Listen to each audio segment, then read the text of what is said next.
A fourth episode of Link Click, almost to the end, but also not really, as much hasn't really gone down. So, we're in an interesting spot, right? Where I thought things would get really interesting last week didn't necessarily happen in that way. Now have the potential to get really interesting this week with the meeting of, I think, all the characters that we were really interested in seeing meet in the previous episode, and especially the way that they ended up leaving things off. I think we'll get a lot of answers and a lot of, maybe not even answers, but just a lot of things kind of proposed to us here, which will leave me hopefully very entertained. I don't think I really have too much more to say. There's not really too much for me to speculate on with this. We're just going to kind of let it unfold. Hopefully you guys enjoy. If you like it all, like and subscribe, but feel free to stick around for discussion on the content of the series. Going with the fourth episode. I wasn't crazy about the OP at first, but I'm liking it more and more as we go through it, and I hear it more.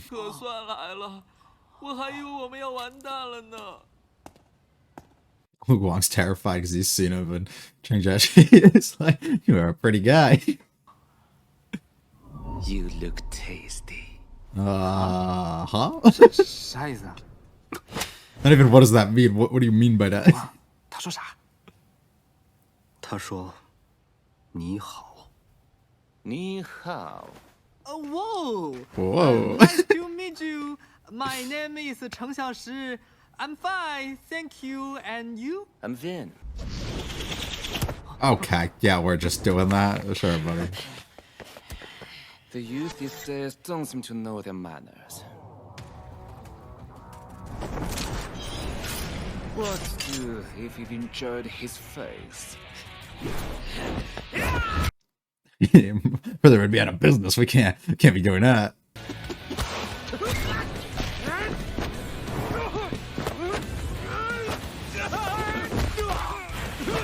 So after you build up the character, immediate power dynamic.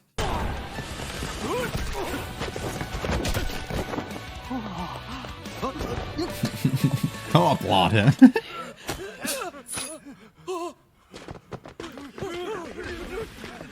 You guys all right? 神呢？老板，你又吓到别人了。吓 Scared, I was trying to 不就觉得 impress 他 him. 挺适合入行的，夸了句而已嘛。那也不能说人家好吃吧？也不想想面试的时候多少人因为这个吓跑了。这个 That is fair. That's a little strong. 干嘛老是神经兮兮的？不能留在那里，还没到时候。陆光， No business being here just yet. 起来起来，赶紧收拾收拾，一会儿委托人就该到了。什么委托啊？ Or is it this 还能 dream? 是什么委托？当然是照片相关的委托啊。为什么你会知道自己的能力？哥们儿，你不会睡傻了吧？艾玛、欧阳师傅、豆豆，咱们都解决那么多事件了，我还能不知道？我确实是睡傻了，刚才做了个噩梦。Yeah, 你 nightmare, 可 right? 清醒点吧。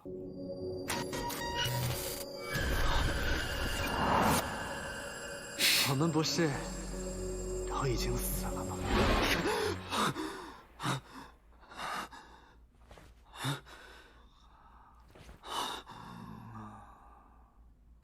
How sweet. Look at him.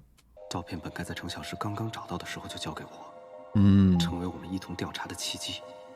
这个行为却被一则新闻打断。虽然已经尽力还原过去的经历，但 Things are 凡是和 still 他相关的人和事， changing. 还是在发生着微妙的变化。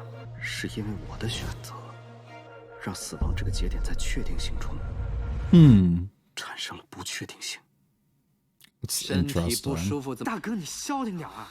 餐厅又不是今天就倒闭了，等你好了再去也来得及啊。You want to go that bad, huh? 那你没办法，你躺下，要去也是我一个人去，你给我待在床上。可是 Yeah, that's the last thing he 躺 wants. 下，别逼我把你捆在床上啊！ Immediately gets up and goes. He's watching from a 小 distance. 心的家伙。 Oh, 这边，你这打扮还挺高大上啊。007，这不是趴在棒上昨晚那帮人吗？如果真是足球流氓，那可是出了名的难缠。你这好像更喜。Yeah, not really, hiding away here. 修理费1500。先不说这个。Yeah, don't worry about it. 店长，您认识陈伟民吗？ Oh, a reaction from both. 难道？完全不认识。I don't know about that. 什么嘛？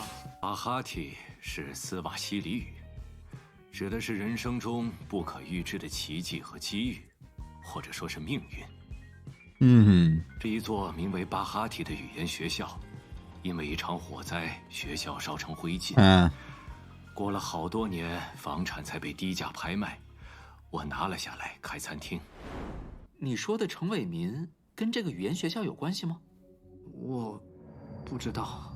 Likely though, yeah. 我这次来英都，就是想打听他的下落。传闻中只有一个幸存者，听说是里面的学生。那您知道那个学生现在在哪吗？这我就不知道了。对幸存者这件事，从来没有过官方报道。靠的都是口口相传。你还好吧？怎么好像连气儿都没了？陆光，陆光好像病得不轻，我得赶紧回去一趟。今天多谢了，我们回头联系。The boss call instantly, yeah.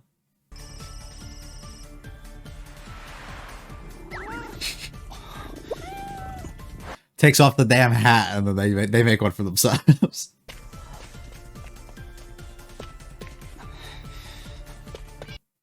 Nice to see you didn't throw the cat, you know?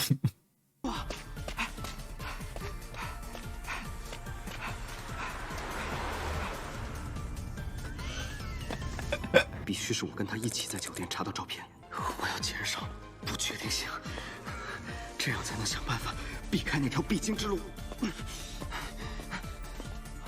Yeah, I mean, you're already in an awful spot to begin with, so the more uncertain things you let unfold, I guess makes more sense there. 你怎么小脸发白、大汗淋漓，上气不接下气啊？对不起，兄弟，这下来迟，你坚持住，别咽气了。Damn, nice car, dude. 久等了啊。跟你预测的一样，程小石听了风叔的话，已经去找那个幸存者的线索了。行。你继续盯着，每天汇报就好。哦，对了，听 Van 说你生日快到了，就当提前送你礼物。别，我是正经一方，不接受潜规则。没那么夸张，就是想和你交个朋友。朋友 This is business, dude. What do you mean, friend? 不过你好像很不喜欢我。废话。一上来就雇我监视别人。Yeah, you gotta be careful with people like you. 那你想知道我这么做的原因吗？不必了。I would. 我只拿钱办事，对乱七八糟的恩怨情仇没兴趣。是吗？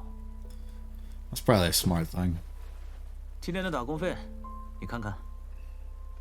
There might be a little more in there. 怎么多出来这么多？加一份劳务。之前只让你盯程小石一个人，现在把那个陆光也带上。你指的是？怎么？不是说只想拿钱办事吗？ Yeah, why are you asking so many questions now, huh? 放心，我没坏心思。我叫陈小石，他是陆光。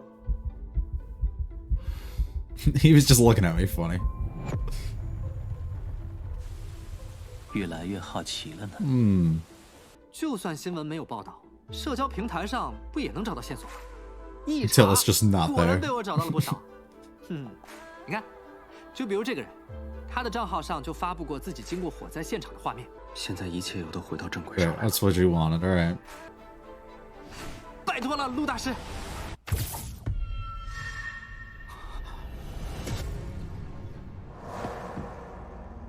Oh, that's awesome.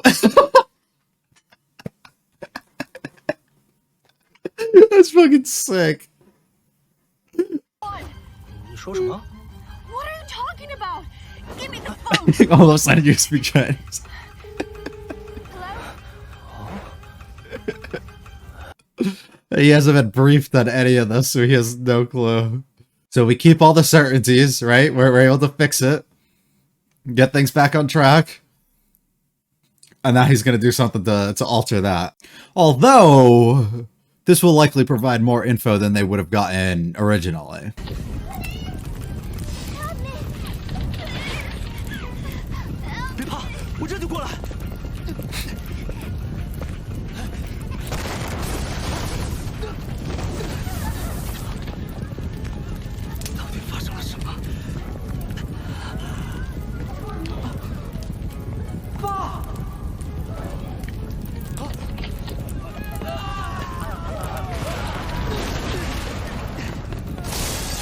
Jesus.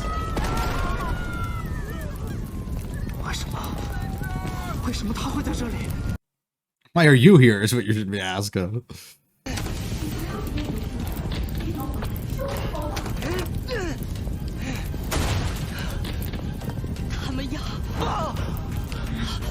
Huh?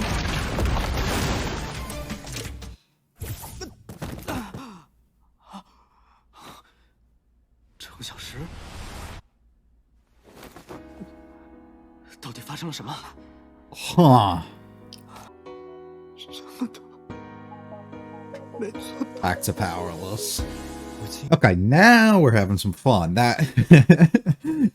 things are getting interesting. The back end of that episode was really, really strong and really entertaining, and I'm very excited to now see exactly where they plan to go. I still have strong concerns that there's a lot of things that were to be expected, to be discovered and explained that aren't even to begin being the focus of what this arc is supposed to entail, and they just kind of went a different route entirely, and we're not going to get answers on a lot of that sort of stuff, and it's going to be left up for like interpretation on our own end and a bunch of other things that sort of lead into it. So we'll have to just kind of wait on all of that and see, and also considering the amount of time that's left and the expectation that's been placed for almost what was to be expected isn't seemingly going to have the time to kind of manifest itself here.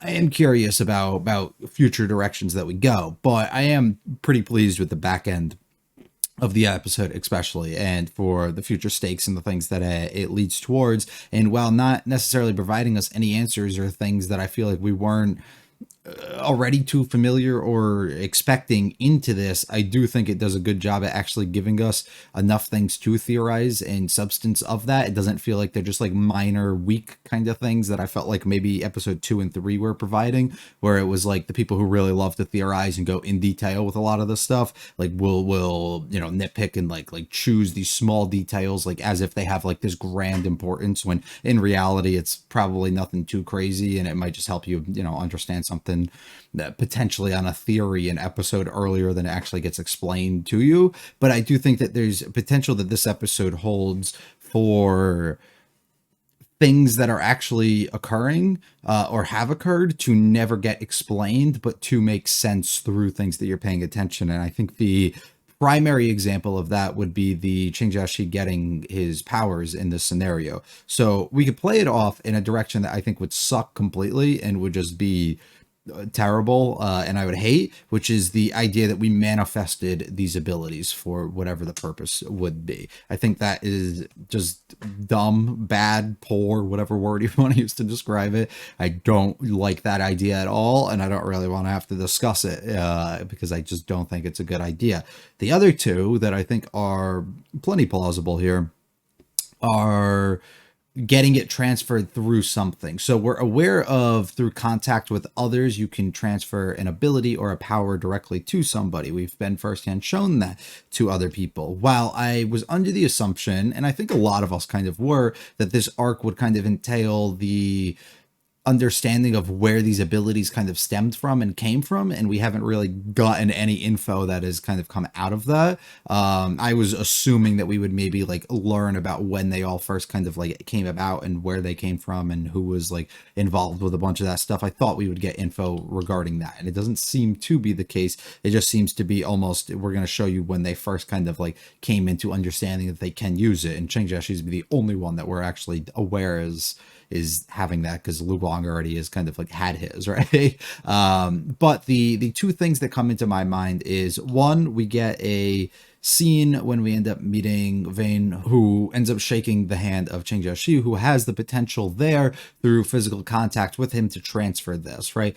From our understanding, Jiafei is not going to be a holder of this, and even if he's not aware of it, like, it doesn't, I don't know, that just doesn't make much sense. So him being the one to pass it on in some sort of contact doesn't make much sense.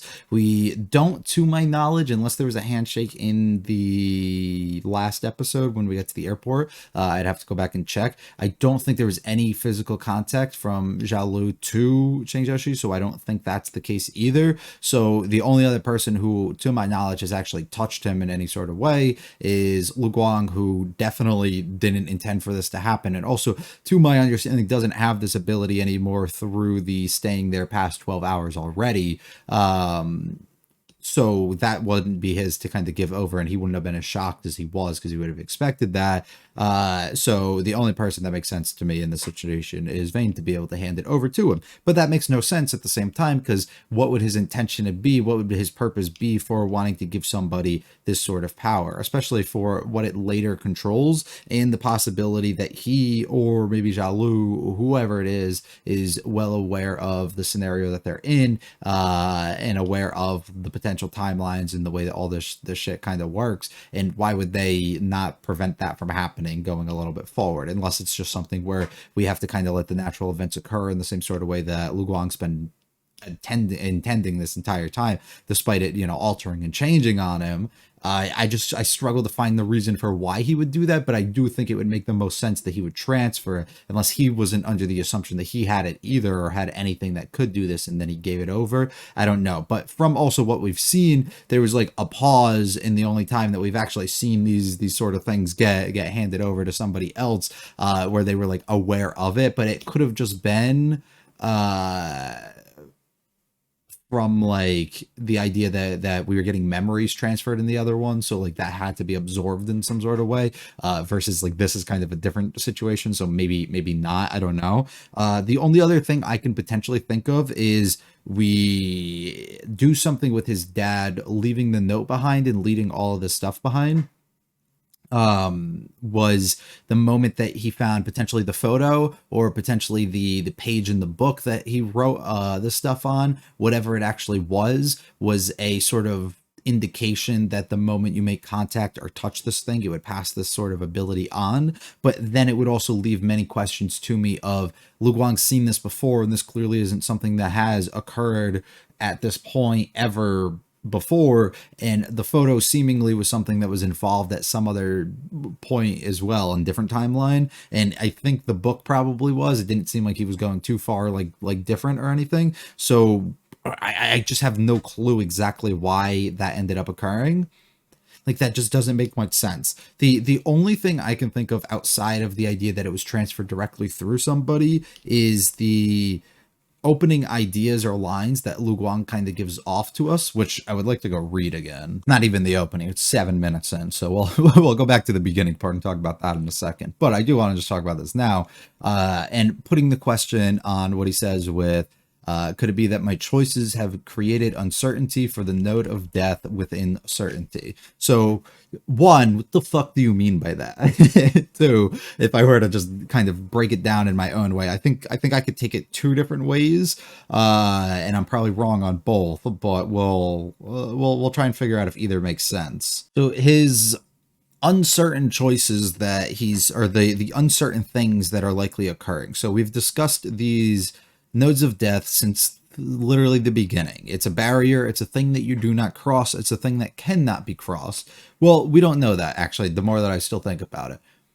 Right? It hasn't been explored. It's one of those things you just like willingly choose to not cross, which also could have been chalked down fully to Lu Guang didn't want to allow to change things because it would be harder for him to predict the future that were to occur. So crossing a node would be a problem, but seemingly aware that death could potentially be one of those things that just couldn't be crossed either could also be a thing. So could we be in a scenario where the timeline we find ourselves in, of course, is Lu Guang trying to rewrite the situation and cross this node of a death that is like considered a certainty within this timeline, right? The thing that Xiaolu's kind of talked about, the wanting to condense all the uncertainties into these certainties. Well, we find ourselves in a similar spot again with Lu Guang trying to do kind of the exact opposite of that, right? We want to change the thing of this node, of this certainty, into something that just won't actually end up happening. So going back, finding all the things that he previously discusses right before he says this, of the different things going down the pathway that usually leads to an escape that didn't this time,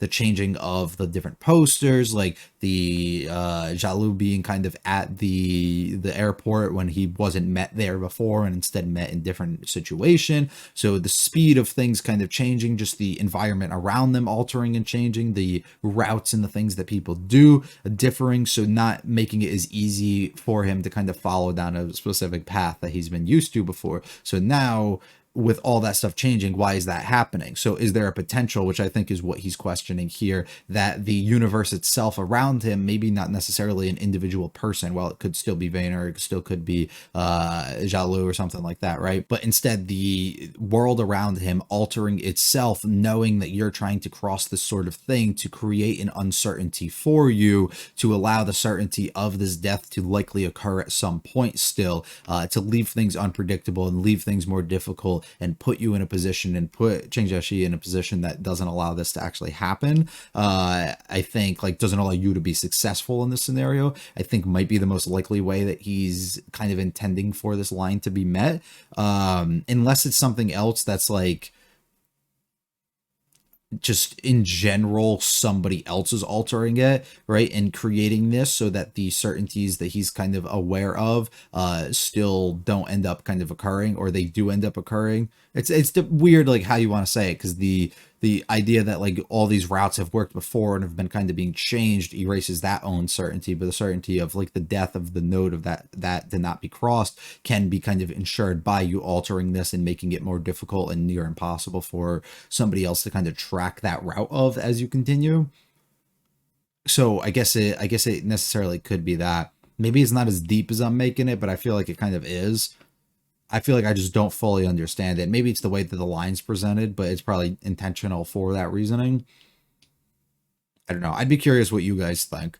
What exactly he means by that. Anyways, let's go back to the beginning. Let's back it up a little bit. We get to see a buddy fighting a little bit. Well, first, Lu Guang gets in the way. Don't you touch him. Kind of aware of what exactly is going on, and instead we have a big issue with that, and you have to take on the handshake. I will add on I forgot to mention it last episode, and I noticed in the editing I really wanted to, but I didn't. The use of English here is an interesting choice. I don't really love it. I haven't loved it in literally any anime ever.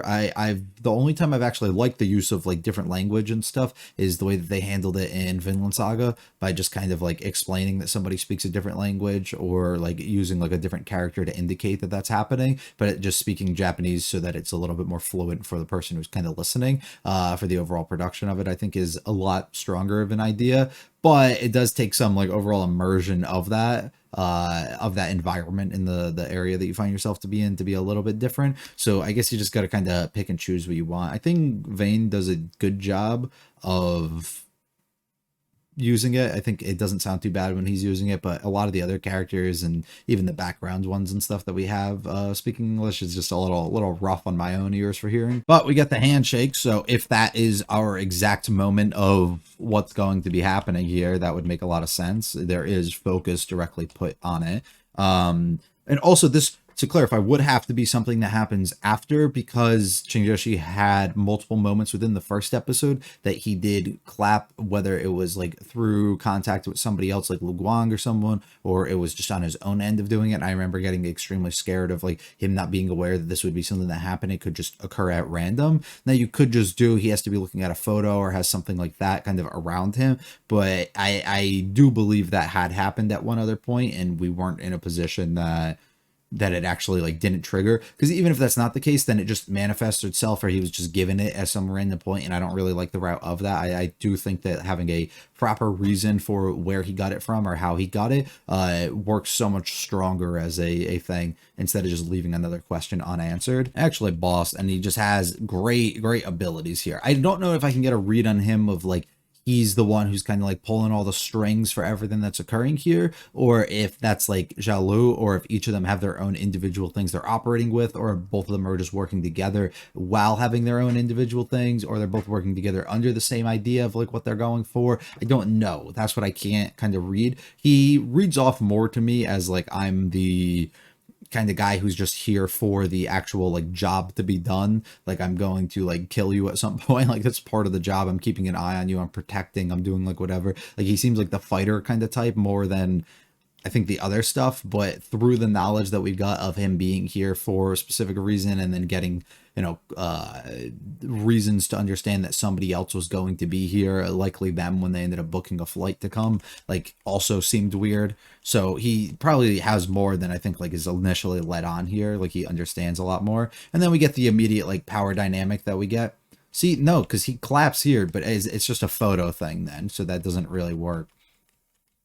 I guess that argument. But it's a power like thing to be shown off. We immediately meet this guy who Lu Guang's cautious of, and nobody else really understands or thinks so. And then he gets to demonstrate exactly why he is who he is, why he's looked up to by Zhafei the way that he is, right? Like all of this sort of stuff gets showcased immediately, which we really end up liking. Why you acting so weird? And brother passes out, wakes up in a normal time with knowledge of this, knowledge of everything that has likely occurred. So this immediately confirms, while it's still a nightmare and a dream, of course, because he wakes up directly after this, talking about Emma and talking about like all the other people that we kind of encountered in those scenarios, just showcases once again that this isn't the first of firsts that he's had here. Well, in this timeline, he's been here multiple times, and it provides more context for how far he's gotten within each of them. And he has kind of gotten to or past a point that we are familiar with before he ended up having to come back here once again. So it definitely can add on to that a little bit more. And this is the third time that something has changed or been different. He encounters or re-encounters everything that has happened, and once again says, my choices created uncertainty for the noted death within certainty.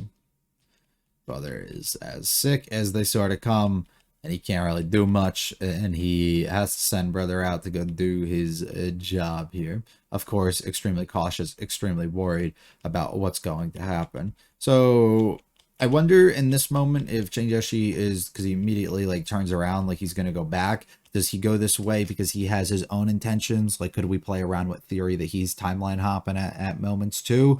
And he has other things before Zhafei ends up coming here and like distracting him and you know, making him turn around? Or is this something where he just wanted to go back and see Lu Guang because he got really cautious even though he left and realized it probably wasn't a smart thing to do? I also think could be very plausible here. And we go have a meeting, and immediately we have to ask the question, do you know this guy's name, as in his father? And we get a crazy reaction directly from both people, right?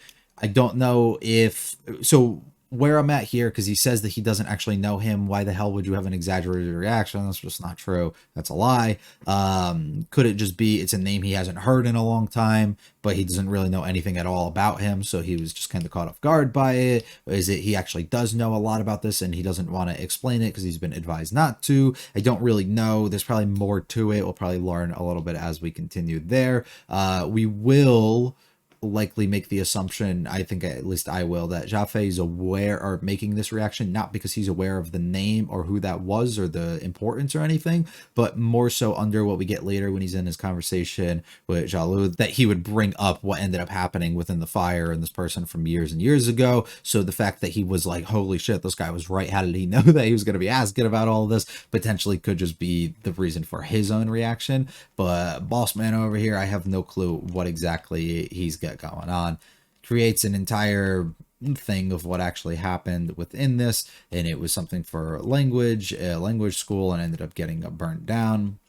So many kids died in the fire. Trying to just find out where he is. There's only one survivor, and he was a student. And from what we get to see, the kids that are there seemingly were all young. The one that at least we get to see trapped, which leaves you concerned. Who exactly was that child, especially somebody at his age? Is it somebody that we've encountered and we know before? Is it somebody that's still alive within here? Is it somebody like Lu Guang? Is it the kid that we saw trapped under the thing and they're going to have some sort of relevance or importance going forward? Are they somebody that we already know just with different hair? I don't know. We could have just been a kid that we hadn't seen either. I don't know. Plenty of questions though. The news hardly ended up covering it though. And immediately he goes to look up some shit and try and figure out what's going on. And Lu Guang's like, brother, we have to do this. I can't have you observe and look at this photo before, you know, I end up being there. Like it's going to change things even more than I already want to. And it's going to make things more complicated than it needs to be. So he sells being sick extremely nice. Well, I mean, he kind of is, but does a good job.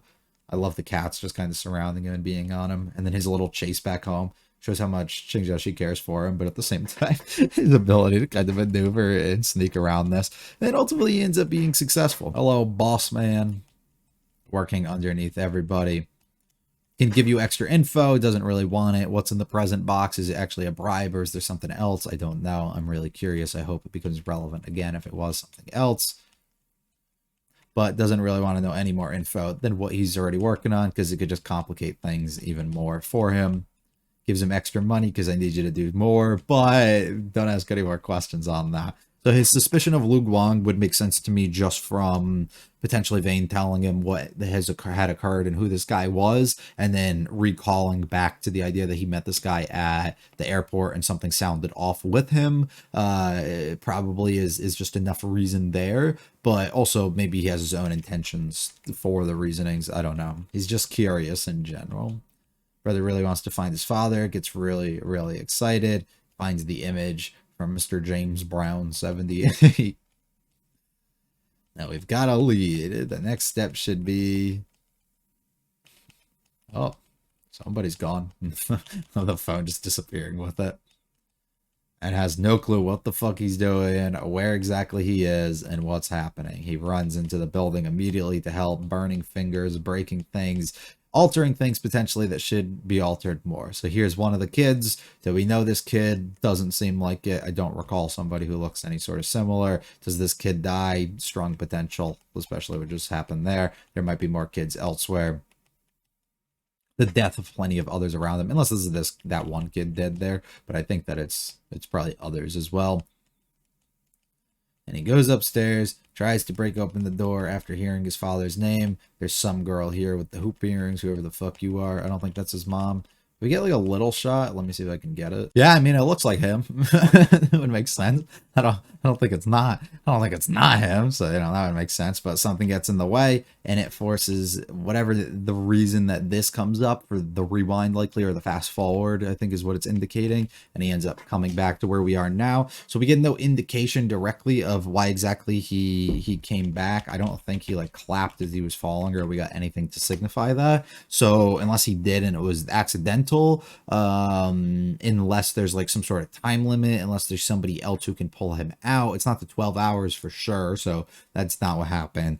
Death could potentially be one. You killed somebody and it altered it and it took the dude out, so I guess there's a chance that the guy he enters in as ends up dying in that situation. It forces him to be pushed like out of the body there and then come back to where we are here. I think that could make sense. It also just could be as simple as he was falling to the floor, his hands fucking slapped each other or something, and he ended up coming back. You know, there could be more complicated reasons for it. If it was the photo thing that I made note of, and his father was the one who intended to pass this down to him to actually have this sort of ability, it could be his father hearing somebody call him that and knowing that like immediately something could be wrong here, or somebody shouldn't be in this situation with him, and immediately claps to kind of like maybe he had the ability at the time and he does something to get him out of here. I don't know, maybe it works on like some weird like other person can kind of alter and control these things. I don't know, I'm just spitballing shit here, but weird how it all works. It is worth noting the girl also did state that the fire was intentionally started by somebody. Who that was, could there just be a weird situation where Cheng Jeshi's father was the one who actually did it, for whatever his own purpose was. We don't know enough about him to even really begin speculating or forming anything on that. It also could just be somebody who had it out for him, somebody who was aware that he was aware of something that he shouldn't have been. Could it be somebody playing within the timelines too and causing things to happen in directions and things that they shouldn't be? A lot of questions to be answered.